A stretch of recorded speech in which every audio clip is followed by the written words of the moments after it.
ABN Andhra Jyothi Radhakrishna, అసలు నీ దమ్మేందిరా భయ్, నాకు అర్థం కాదు.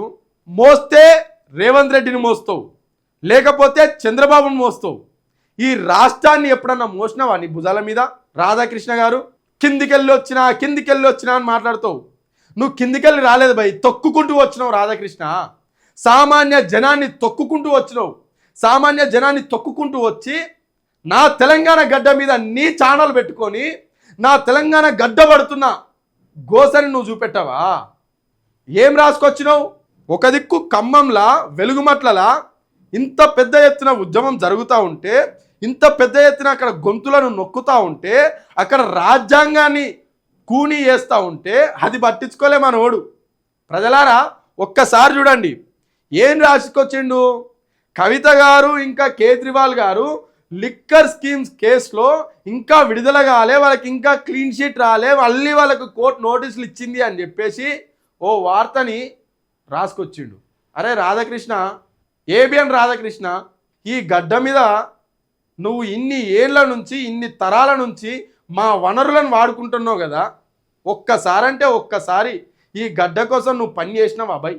ఇవాళ ఖమ్మంలా వెలుగుమట్లలా 600 కుటుంబాలకి అండగా నిలబడ్డ కవిత కనిపించలే నీకు.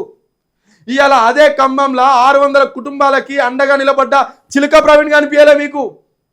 సంవత్సరాల కొద్దీ ఎస్సీ ఎస్టీ బీసీ వర్గాల కోసం కొట్లాడుతున్న విశారదన్ కనిపించలే మీకు.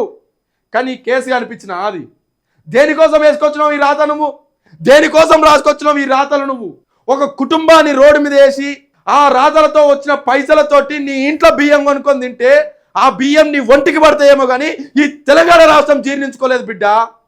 తరిమి కొడతారు నిన్ను, బట్టలు కూడా తీసి తరిమి కొడతారు బిడ్డ, గుర్తుపెట్టుకో. ఈ రాతలు రాసుకొచ్చి ఏం చేస్తారు మీరు?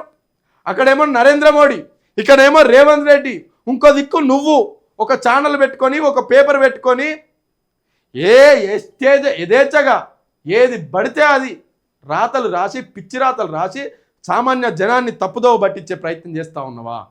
అసలు ఈ వార్తకు నువ్వు రాసుకొచ్చిన వార్తకి శాంటిటీ ఉందా? అరే సుప్రీంకోర్టు చెప్పింది కదా భయ్, ఈ కేసు ఏదైతే ఉన్నదో అది అక్రమ కేసు అని. నరేంద్ర మోడీ అన్ని ప్రభుత్వ వ్యవస్థలను తన చేతి గుప్పెట్లో పెట్టుకొని ఆట ఆడిస్తున్నాడు కీలు బొమ్మలెక్క అని సుప్రీంకోర్టే ఈ చెంప మీద ఒకటి పిల్ల వాయించింది కదా. అవి గుర్తురావా మీకు? అది ఖమ్మం వెలుగుమట్లలో జరిగిన ఉద్యమాన్ని పక్కదోవ పెట్టేయడానికి మళ్ళీ ఈ వార్తలు రాసుకొచ్చినావు బిడ్డ. భూస్థాపితం చేస్తాము రానున్న రోజుల్లో. తెలంగాణ గడ్డ మీద ఆంధ్ర పాలకుల న్యూస్ ఛానల్స్ ఉండడానికే వీల్లేదు. ఉండాలే భయ్, పెట్టుకోర్రి, నడిపించుకోర్రి, పైసలు సంపాదించుకోర్రి, కానీ మా బాధలు చూపెట్టాలి కదా. ప్రభుత్వం, ఈ తెలంగాణ రాష్ట్ర ప్రభుత్వం ప్రజలను ఎట్లా పీడిస్తుందో అది చూపెట్టాలి కదా.